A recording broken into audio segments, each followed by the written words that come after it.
Ya, assalamualaikum warahmatullahi wabarakatuh. Malam malam. Kali ini kita membahas kembali ini tentang COVID-19 ya. Kita kilas balik COVID-19 di Indonesia sejak 2019 Desember 2019 itu COVID dimulai di China ya, bulan Desember. Jadi di Indonesia sendiri terjangkit sebenarnya bersamaan juga, nggak lama, karena masih banyak pesawat yang mondar mandir ya. Jadi masih banyak penumpang dari sebelum COVID itu diketahui, sudah banyak penumpang yang mondar mandir dari China, Singapura, Jakarta gitu ya, maupun sebaliknya. Nah, jadi di Indonesia itu tahun 2020 mulai tepatnya sekitar bulan April mulai diperketat, katanya COVID dari sini udah masuk, COVID dari model baru udah masuk, dari Singapura udah masuk. Nah, terakhir ini korbannya nih yang meninggal nih 161.088 orang ya, sampai tahun 2023.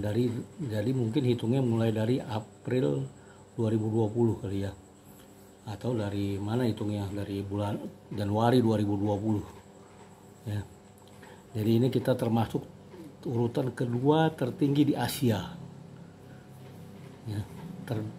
Pertama tertinggi adalah India. Yang bagaimana saat kejadian itu 2020, kita refleksi kembali, mengingat-ingat kembali. Setelah terjadinya COVID di Desember 2019 di China, di Indonesia mulai timbul rasa was-was, kepanikan juga ada mungkin. Nah, berikutnya Singapura menutup sebagian jalur penerbangan di bulan Januari 2020. Akhirnya Indonesia juga memperlakukan PPKM ya di 2020 bulan April ya. Jadi saat itu wah serba panik orang-orang, jalan disekat-sekat, taruh portal ya, rumah disemprot-semprot tuh seperti apa, kunci-kunci juga tuh rumah disemprot pakai model hama petisida yang ada di sawah-sawah tuh, tapi nggak tahu bahannya apa itu, semua semprot, orang disemprot, masuk kantor semprot. Lucu ya, lewat jalur kereta tuh sempat terhenti sebentar beberapa hari ya, buka lagi dengan alat semprot-semprot ya. Berikutnya cuci tangan pakai sabun, cuci muka, dimana-mana seperti itu. Saya kepanikan luar biasa ya. Sampai seluruh Indonesia akhirnya.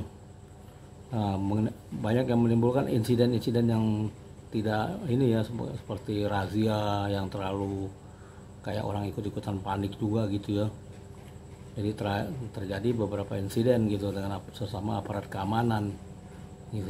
Ada yang takut, ada yang berani. Jadi belum ada vaksin juga, nggak pakai vaksin, tapi di lapangan akhirnya terjadi beberapa kali keributan gitu ya, karena serba tidak kepastian ya, kepastiannya tidak jelas bagi orang-orang semuanya mau kemana ini ya. Vaksin waktu itu juga belum ada itu yang masih bertahap-tahap, orang antri minta divaksin, semua buka counter vaksin, 750.000 sekali suntik, di airport 500.000, segala macam dah pokoknya, duit semuanya.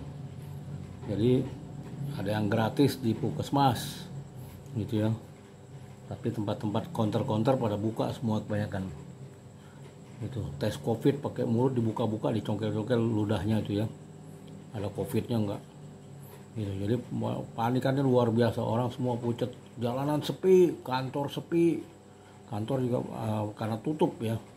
Jadi saat itulah mulailah ini online, serba online, belanja online, terus juga kalau pesan makanan online ya.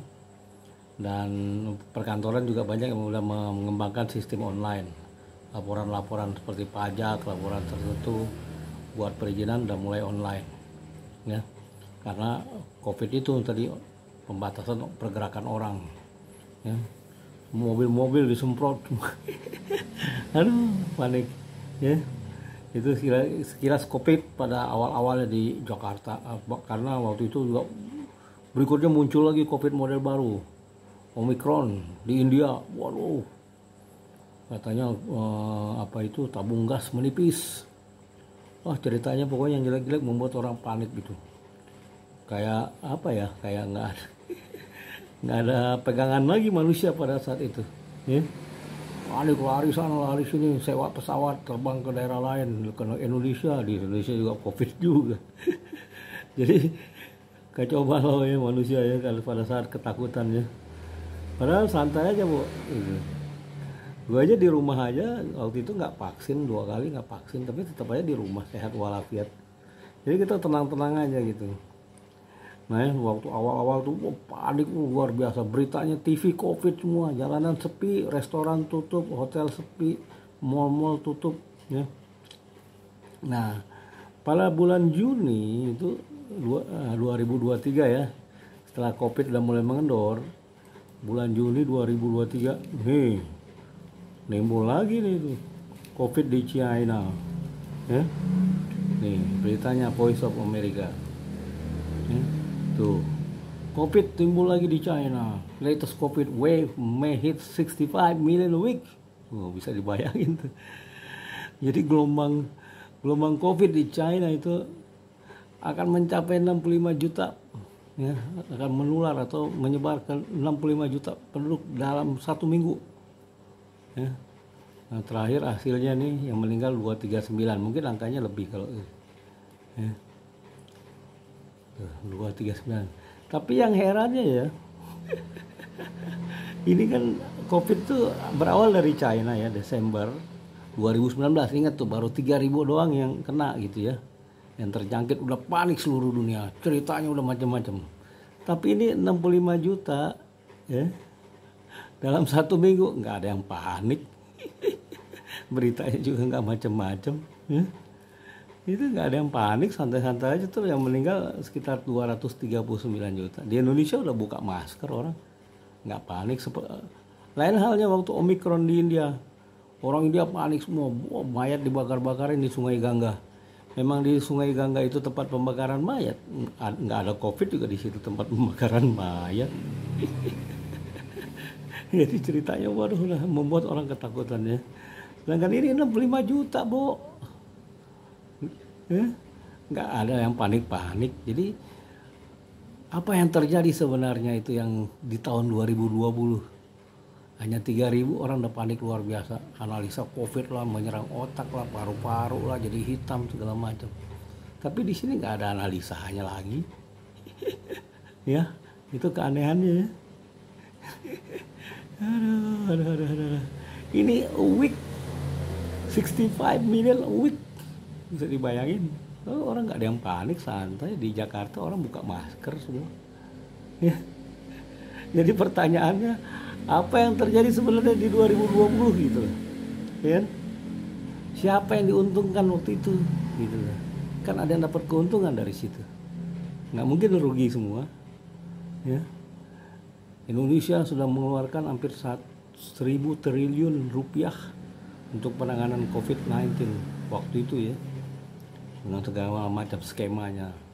Amerika 4 triliun US dollar. China datanya nggak ada ya. Nah sekarang kita lihat ini dampaknya di 2022 dan 2023. Masing-masing pemerintahan negara-negara besar memiliki hutang yang luar biasa. Jadi hampir di atas 100% daripada GDP-nya. Jadi pembangunan ataupun juga pertumbuhan ekonomi yang dibiayai oleh hutang hampir di atas 100%. Seperti China itu udah 129%, Singapura juga udah hampir 3 tahun terakhir udah di atas 100%, India hampir mendekati 100% terus ya. Jadi pertumbuhan ekonomi dibiayai oleh hutang. Saya bayangkan itu bagaimana anak cucunya nanti ya, berhutang terus. Udah baru lahir dari kandungan ibunya udah punya hutang sekian, 30 juta rupiah, 60 juta rupiah gitu ya. Kalau di Amerika berapa nggak tahu. Jadi makin lama hanya hutang menggeser hutang. Jadi gali lubang tutup lubang, gali lubang tutup lubang ya. Jadi digeser-geser hutangnya untuk generasi berikutnya. Nah ini kembali lagi ke COVID ya. Di sini timbul pertanyaan, mengapa ini angka 65 juta di China ini kejangkitan COVID dalam 1 minggu nggak membuat kepanikan seluruh dunia? Ya? santai-santai aja dibandingkan dengan yang lalu 2020 hanya 3 ribuan aja udah panik seluruh dunia gitu loh. Pasti ada yang dapat keuntungan di situ ya, entah farmasi lah, entah rumah sakit lah, entah asuransi segala macam lah gitu ya. Jadi ini mungkin menjadi cerita gelap di balik COVID-19. COVID-19 itu artinya COVID yang berjangkit 2019, makanya COVID-19 yang sekitar bulan Desember awalnya di China. Ya, sekarang udah COVID-23 kali. Udah kayak 19 lagi ya. Jadi disitulah misteri kepanikan orang di 2020 dibandingkan kepanik di sini nih 65 di China 3.000 aja udah panik, sekarang 65 juta nggak panik ya. Gitu ya. Nah, itu ada apa di balik itu dan siapa yang diuntungkan ya.